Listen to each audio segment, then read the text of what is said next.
धनंजय मुंडे कृषी मंत्री असताना डीबीटीचं धोरण कशासाठी बदललं?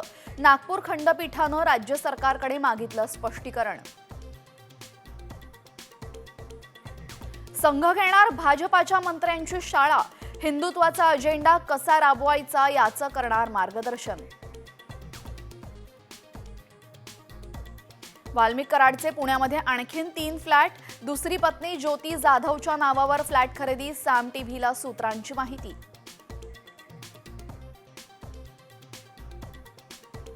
सरपंच हत्या प्रकरणाचा तपास करणाऱ्या सीआयडी पथकामध्ये बदल, आता अप्पर पोलीस अधीक्षक किरण पाटील यांच्यावर जबाबदारी.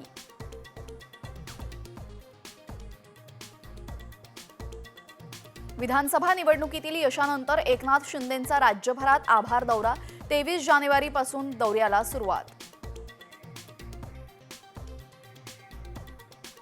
पालकमंत्री पदाचा तिढा पुढील आठवड्यामध्ये सुटण्याची शक्यता.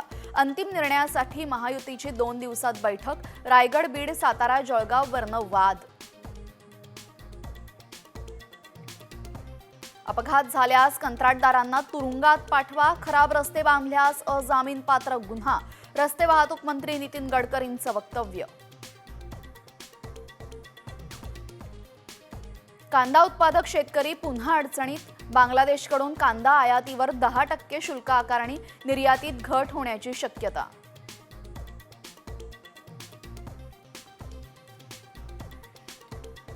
ढगाळ हवामानामुळे राज्यामध्ये थंडी गायब तर उकाड्यामध्ये वाढ, नाशिकमध्ये हलक्या सरींची हजेरी.